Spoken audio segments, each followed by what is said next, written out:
Hi friends, it is Kim, the Tulsa County Naturalist, and I am here to invite you to come and join me every first and third Saturday of the month for a nature hike and some kind of activity that we might do, a craft or a STEM activity afterwards.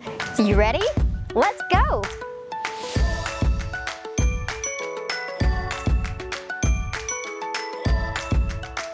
Which one of these turtles live on the land?